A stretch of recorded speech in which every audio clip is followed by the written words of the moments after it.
At what point does yoga become so much of a workout that it becomes just a workout and not yoga anymore?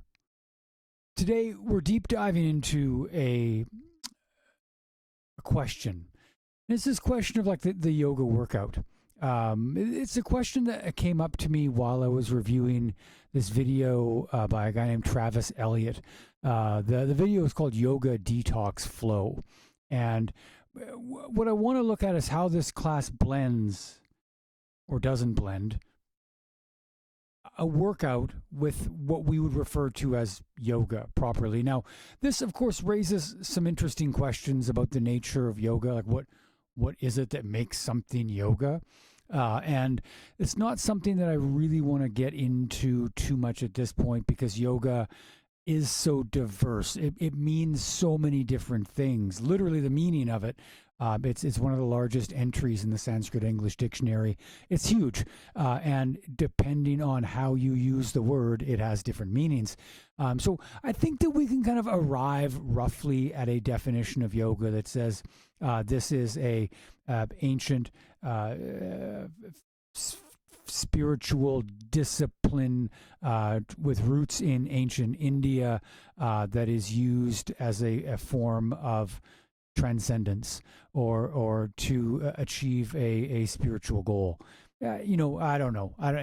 Like I said, the definition is tricky. Let's leave that for now. Okay, maybe we'll come back to this idea in a bit. Hi, everybody. My name's Colin. This is Yoga Mat Virtuoso. I review yoga videos that I find on the internet, and I break them down with sort of a yoga teacher's lens, looking at what works, what inspires, and what might need a little bit of rethinking. So like I said, today we're dealing with this video by Travis Eliot. There's Travis there. Weird industrial lighting. The whole thing is a little odd. He's kind of hot. I'll give him that. Travis is a renowned yoga instructor and meditation teacher, best known for his holistic yoga flow style. A dynamic blend of physical vigor and mindfulness. His work spans in-person classes in Los Angeles, online programs, and retreats worldwide. Now, I think before I get into the video, what I want to do is just quickly touch on some historical context for this idea of yoga as workout. I think there is a tendency to believe that the yoga workout became a thing when yoga reached the Americas, and that it's a westernized form of yoga that views yoga that way as a workout. Well, as it turns out, that is not accurate. Yoga has been viewed as a workout for over a century now. We can go back. I like to go back to this guy here, Bishnu Ghosh. So Bishnu Ghosh, you might know his brother. His older brother is a guy named Paramahansa Yogananda. He wrote a book called Autobiography of a Yogi. If you've never read it, don't. No, I'm kidding. I'm kidding. No, it's actually it's long. It's long and it drags in parts. It's like a little overcooked in some parts, but it's interesting as a document. But his little brother, Bishnu Ghosh, he was really influenced by bodybuilding and physical culture in the early 20th century, particularly by this guy named Max Alding. No, it's not. It's Max Sick. Max Sick was his name. His workout style is called Max Alding, and it basically is like it's about flexing and bodybuilding and looking totally ripped. So I think that Bishnu Ghosh is actually a pivotal figure in the history of modern yoga because he did this blending of traditional yoga asanas with physical culture, emphasizing strength and body control. When Bishnu Ghosh came to America, he liked to show off and impress his crowds by doing what's called nauli, and it's that you may have seen it is where you isolate the rectus abdominis by using, you can kind of, he's doing it a little bit here. not the full thing, but he is doing that thing where using a vacuum in your lungs, you're able to kind of suck the abdominal contents in and up. To do Nauli, you would do that and then flex your abs, in particular just the rectus, and kind of push the rectus abdominis forward. And then you can sort of alternate the right and left rectus and make it look like it rolls back and forth. And that rolling is how it got the name Nauli, which is the root of the word nautical, like waves. Hey, so I think it is tempting sometimes when we look at like a yoga workout video to kind of trash it as an example of how the West has ruined yoga. But like everything else, it's deeper, it's more complicated, and fortunately way more interesting than that. So with all that in mind, let's jump into today's review. This is Yoga Detox Flow by what's his name again? Travis Eliot. Travis Eliot. All right, Travis. Let's see what you got here. Welcome to Detox Yoga Flow. If you're new to the channel, my name is Travis Eliot, founder of Inner Dimension TV, a monthly streaming platform where you can get on-demand. Always gotta do a little pump up. He's always gotta like subscribe to this. Whatever, no hating on your grind, man. All good, all good. No problem. Let's see. Welcome to Detox Yoga Flow. Let's get started standing at the top of our mat. I know he hasn't even started yet. I mean, I realize he hasn't even started. But can I just say, it's your kidneys and your liver. That's what does detox, not a sequence of yoga postures. Yoga doesn't detox. There's no detox, right? You all know that, right? So every time we see a teacher offering a yoga detox, we know this is not accurate. It's the wrong term. Call it a refresh, a renew, a recharge, something like that. Detox, there's no detox. Beside that, are you toxic? Are you not toxic? Like you might be tired. You might not eat very well. Maybe you need to drink more water, but you're not toxic. You don't need to detox. And to the extent that you do need to detox, that will be taken care of by your kidneys and your liver. Okay? So, yeah, cheap. Let's yoga teachers. Let's let go of the term detox. Okay? Let's just do it. We don't need that anymore. We just don't need it. Okay? You are not hooking people up to a dialysis machine. You are not detoxing anything. Stop. Okay? That is enough. I'm calling it. That's it. It's over. That was terrible while it lasted, and it's over. Thank you. Thanks for that. Appreciate it. Hands to prayer position in front of the chest, in front of the heart. Take a moment, close the eyes.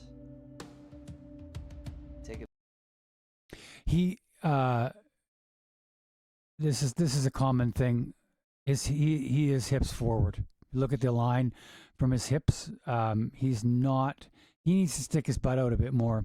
He's leaning towards the front, and he even kind of like rocks forward from time to time. If you check it out when he's in mountain pose, he'll have a little rock towards the front for some strange reason. It's as though he's not far enough forward already with his hips. Big deep inhale through your nose. There he goes. Do you see it?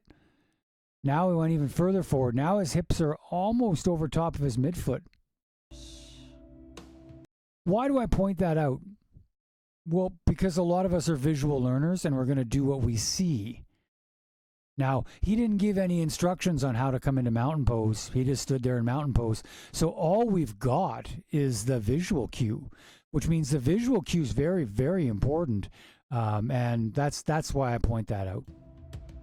And out the mouth, exhale as you open up the eyes and release your arms down by your sides. Rocking forward. On an inhale, slowly float the arms all the way up above. Rocking big time forward there. And then on the exhale, we're going to twist to the right arm back, left arm straight up.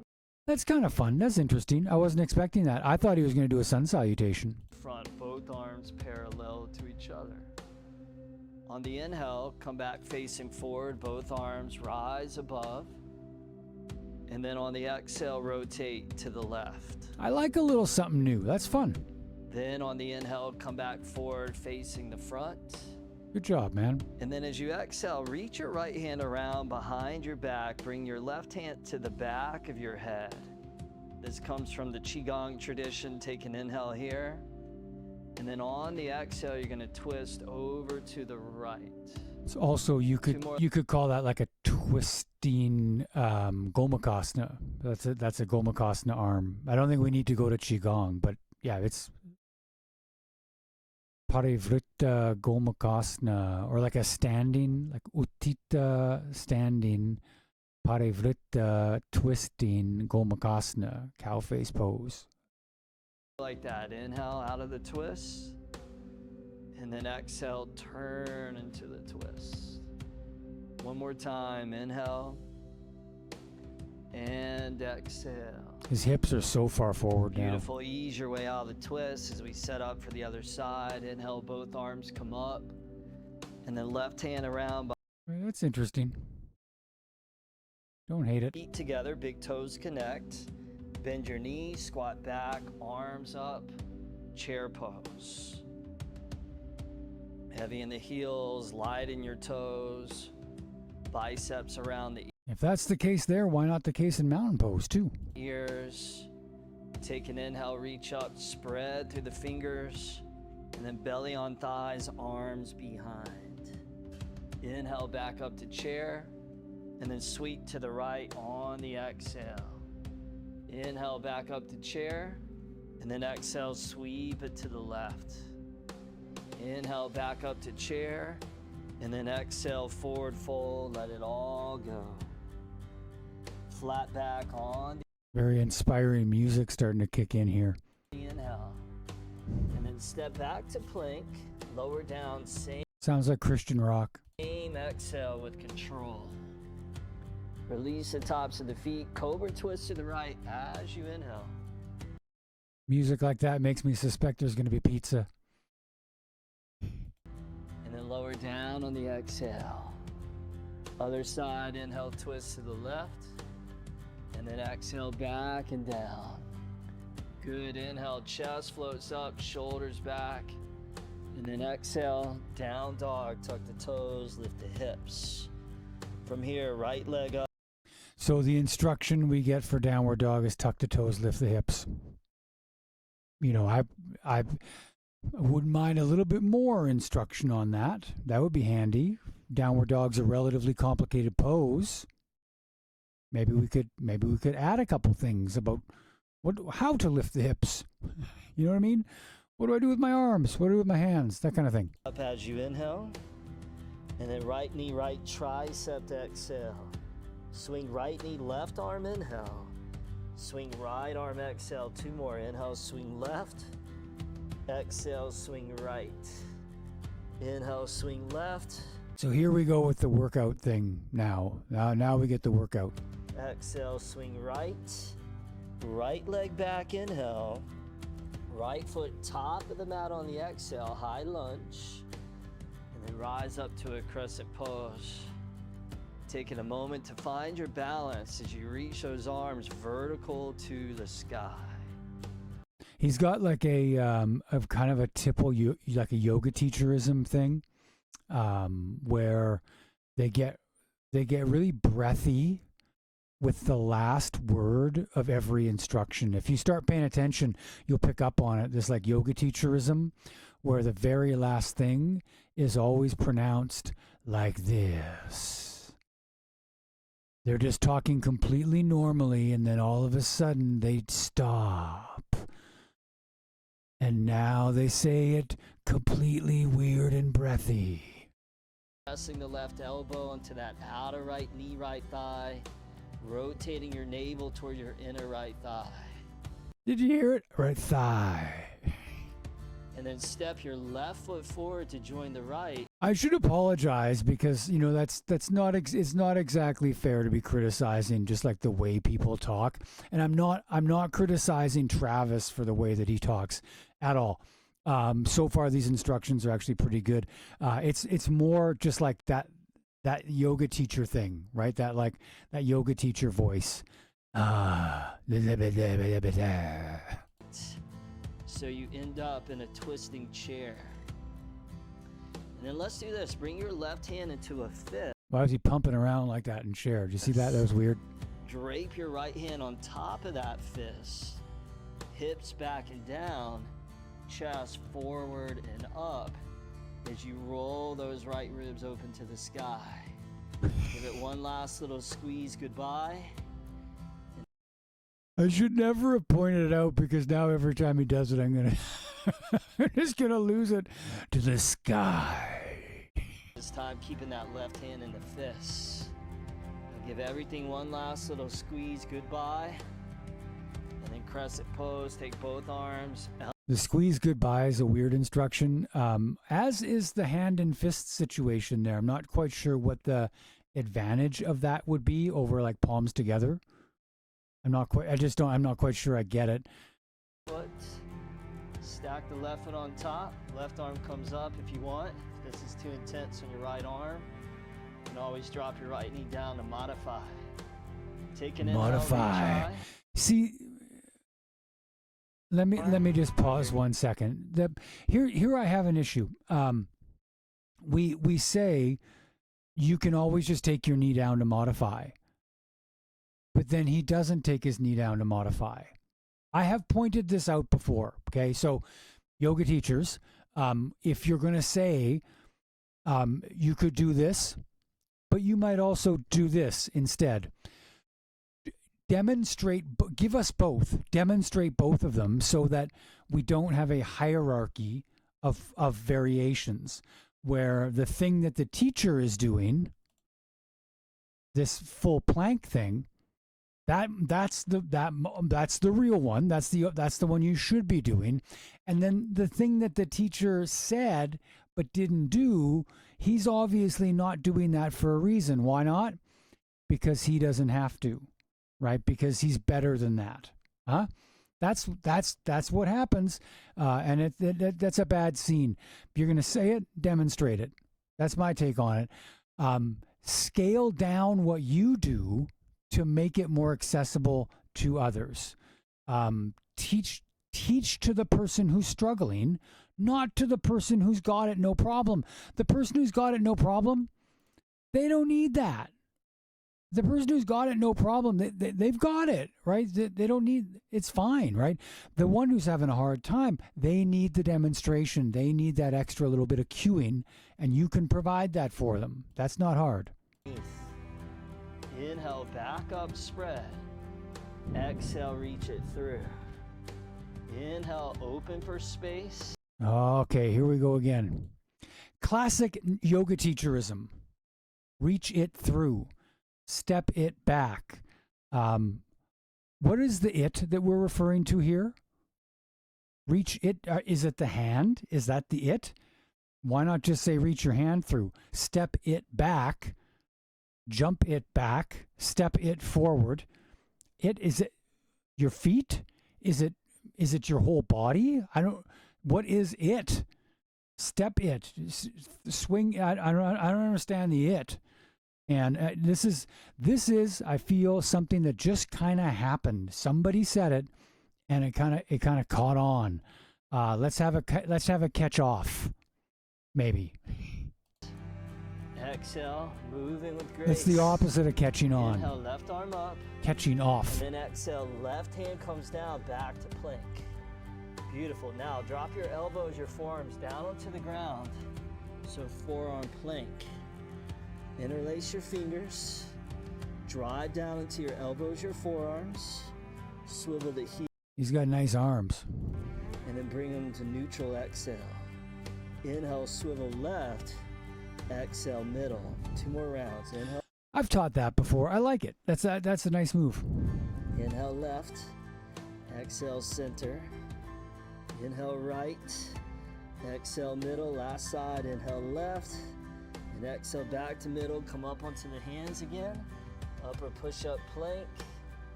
Take an inhale, strong arms. And then exhale, lower down, strong minds. Cobra twist to the right, inhale. Strong what? Strong legs? Strong lines? I missed it. Inhale, come up the middle. Inhale, inject a little prana into that spine. And exhale, hips high.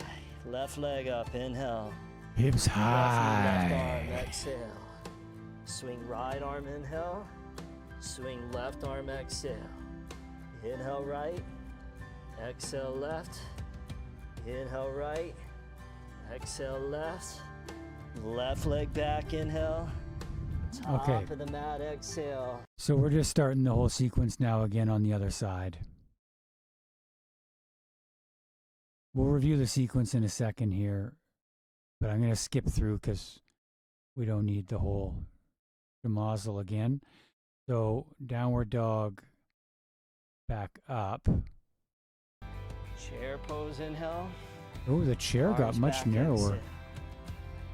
Chair, inhale. Sweep It's like his legs got tired or something. Look how much he's way higher up now. left, exhale. Chair, inhale. Stand up, cactus the arms open. Gently lean back, look up. Couple of breaths there. Draw the shoulder blades towards each other. His music is terrible. Sorry. To chest. And then back to chair. Arms up, hips low. Bend your knees a few inches deeper. I seriously feel like somebody is about to ask me about my relationship with Jesus. Deeper. And then sit down. Boat pose. That's a difficult, I know that probably seems like a smooth, easy transition when he goes from Utkatasana, that chair pose, lowering all the way down into Malasana, into a squat, and then just sitting down. See, on paper, kind of seems smooth. He makes it look pretty smooth. The reality is, for a ton of people, very much not smooth, not easy, hard on the knees. And when you go to drop back, you're actually dropping back much farther than what he had to drop back. So that sequence there could use a little bit of refining. I would just do something that kind of gives people more options in terms of how to get into and out of that thing. We are in boat, knees bent, arms forward, and we pump the boat. Lower halfway, inhale. Pump the boat. Up, exhale, one. Inhale. Exhale. Inhale. Okay, well, you don't need to say pump the boat. You can just say now we're going to do crunches, right? Exhale. Inhale. Exhale. So back up, hold there, work your legs towards straight now. Interlace all the fingers except the indexes. It's kind of like half boat, like Ardha Navasana there. Twist left inhale, middle exhale. Right inhale, middle exhale. Left inhale, middle exhale. Right inhale, middle exhale. Left inhale, middle exhale, boat pose. One last inhale, full expression. Exhale, lower down on Full expression. The hell does that mean? your thighs into the belly. Woo. Woo. Feet flat on the ground. I like that Knees to part. the sky. Woo. Both arms reach down along your yoga. He's going to have like a cool down sequence here. Inhale, lift your belly up. Press down into your palms and the bottoms of the feet. And then exhale, lower back, releases down. And again, inhale, lift the hips. Exhale, lower the hips. Jeez, I really wish I could make that music go away. Exhale. Good, one more time. Inhale and exhale. Now bring your knees into your belly. Interlace your fingers behind your head and neck, elbows wide. We're going to do more Take crunches? the right elbow to the left Yeah, knee. we Kick are. the right leg out towards straight. Come back in. Switch other side. And then on your own, bicycles. So again, finding your tempo, staying connected. I don't know. I'm not sure why this is a detox flow. I'm not sure what, to me, if you called this a core flow, that would make more sense to me. Because there's a lot of work on core. So is core something about doing core detoxifying? And how many of these things are you going to do, man? Holy cow. Take it easy. Infused with awareness transforms into yoga. Last Oh, what did he say there? Okay. 9. He said something about how what he's doing transforms into yoga. Bring your knees into your belly, interlace your fingers behind your head and neck, elbows wide. Take the right elbow to the left knee, kick the right leg out towards straight. Come back in, switch other side, and then on your own, bicycles.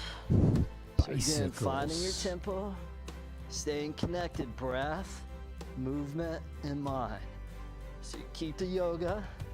More important than what you do is how you do what you do, and it's the awareness infused into the movement that transforms that movement into yoga. So it's the awareness that you bring into the movement that transforms that movement into yoga. So by that definition, if I'm on a treadmill going for a run and I'm running with awareness, I'm doing yoga. It's an interesting question.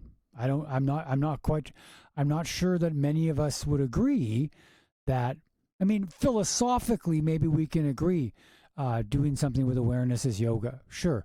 But, we do a lot of things with awareness, don't we? When it gets really, really cold out and I get ice on my windshield and I have to scratch the windshield off with a scraper, and I do that with awareness, would we call that movement yoga? I'm not sure that we would. So there must be something else at play there, right? In terms of that definition. So technically, anything that we do, anything that's infused with awareness, transforms into yoga. Last 10, 9, 8. It's just, I mean, the 6.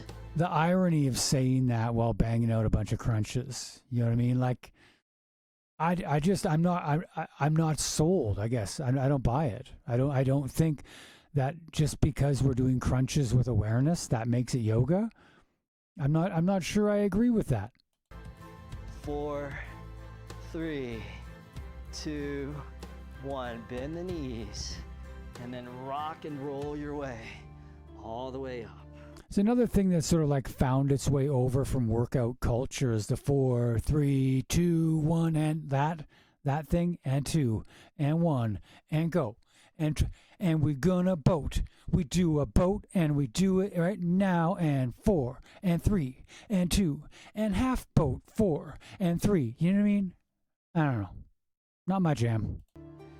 Good job, you guys. Now, check this out. We're going to come into what we call Check this out. deer twists. So you're going to bend your right knee about 90 degrees. Right shin faces the top of your yoga mat. Your left knee also bends about 90 degrees, and your left shin runs down the left side of your mat. So a little figure 4 shape. Take your right hand, reach it over towards the right on your right fingertips. Take your left hand to the outer right knee.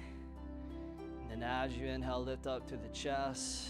So good instructions there. Like that was actually very specific in terms of how to place that right leg, and how to place the left leg as well. So that was solid, actually. I would like to see some mention of the fact that maybe that might not be comfortable for your knees. And so here's something you could do if that sucks for your knees. I think that would be a nice addition. But using the yoga mat as a guide for how to arrange your limbs, really handy. You've got that line on the side of the mat, right? That long line on the side of the mat. You've got that, and that's an odd choice of prop use. So anyway, but you've got that, and that's a helpful little cue for people to use. If you're wondering, how do I get people to put their leg in a particular place, use the lines on the side of the mat. You've got like the short one at the front and the two long ones at the sides. Those are really helpful little landmarks for people. That you've created.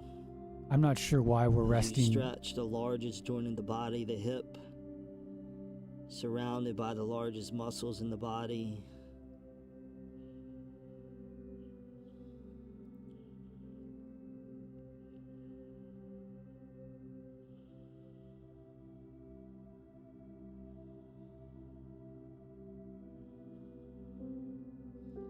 Ease your way back Music up. got way less annoying, which is nice. And then now we'll bring the left leg around towards the front here. All right, so same twist on the other side.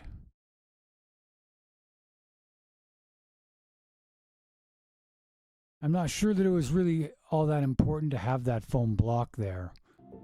You know what I mean? Like you could have just... head on hands probably would have been fine.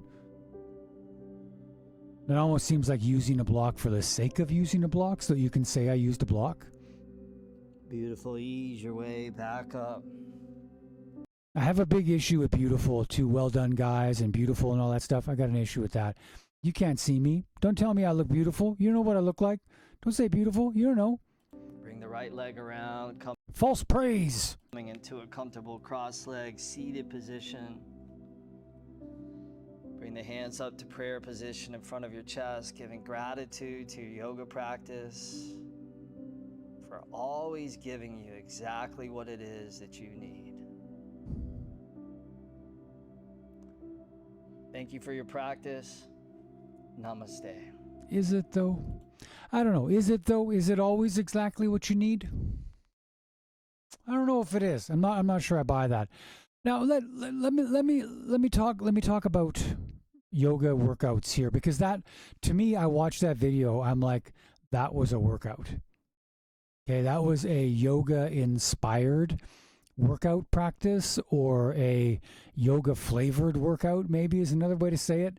And what I don't want to do is be a jerk that's like, that's not yoga.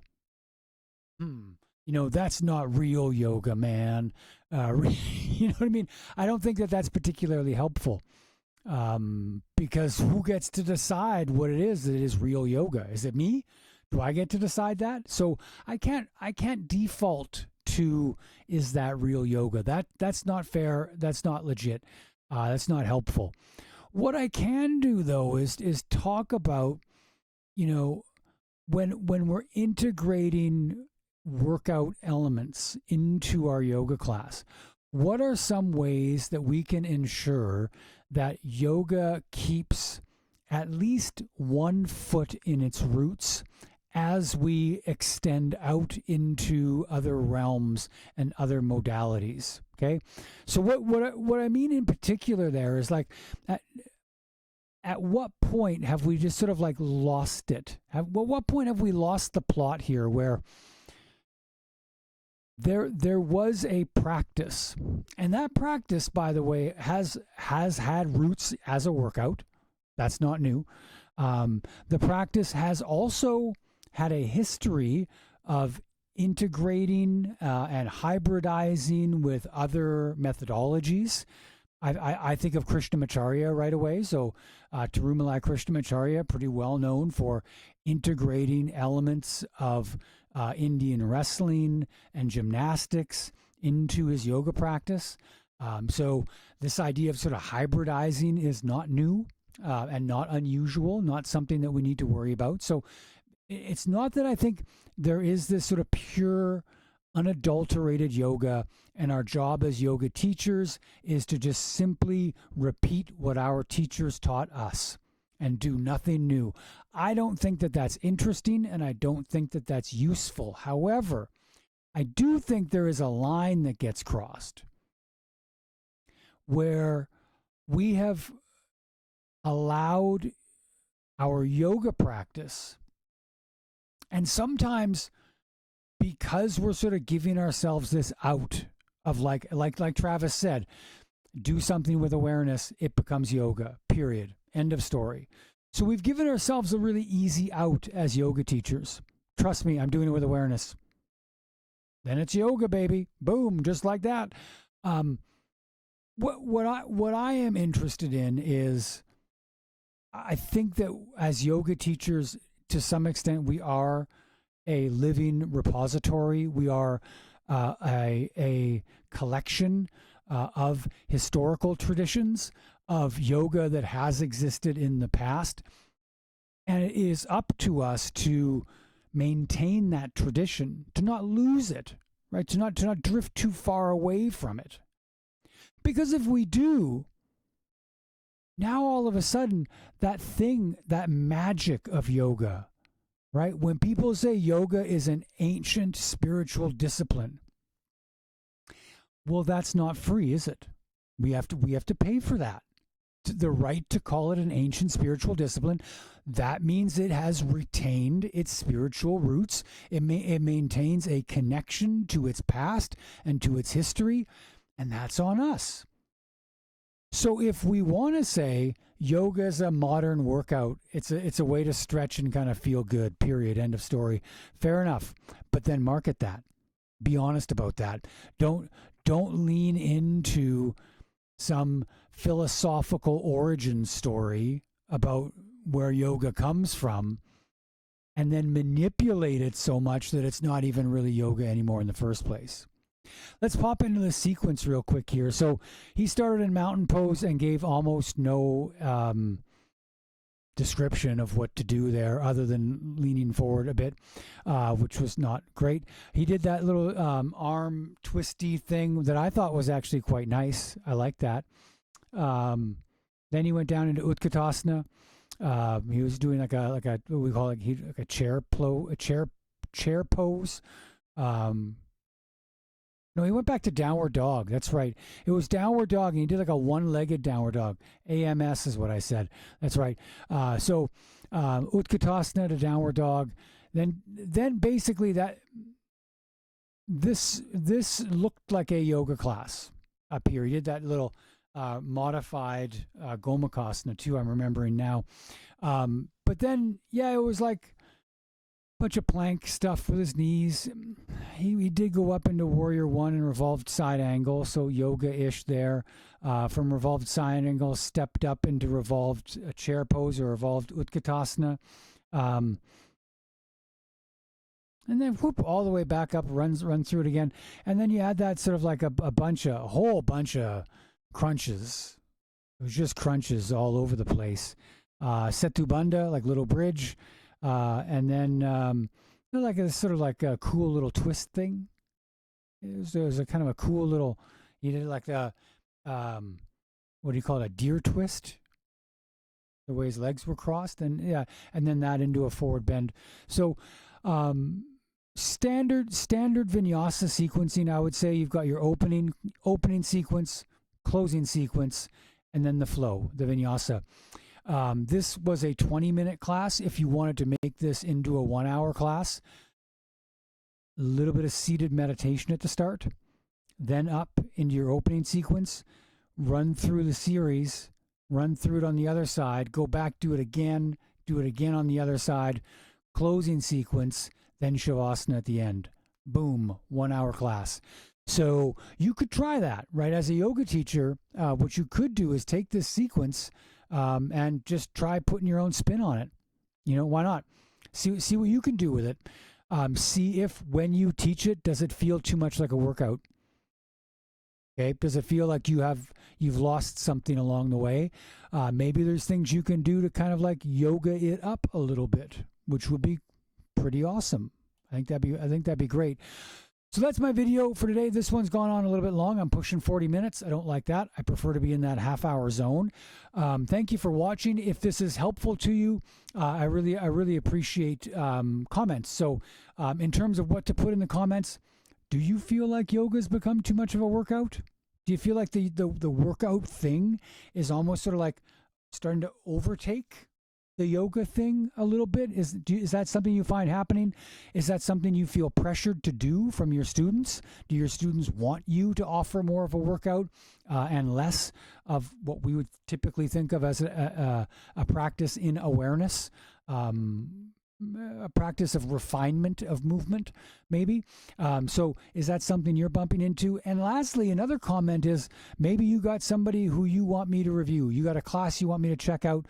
Let me know. Let me know. You tell me what to do, man. I'll do it. I promise you. Just tell me what to do. I will do that thing. So thank you very much. Like and subscribe, all that stuff. And I'll catch you guys around, okay? See you next time. Mouch!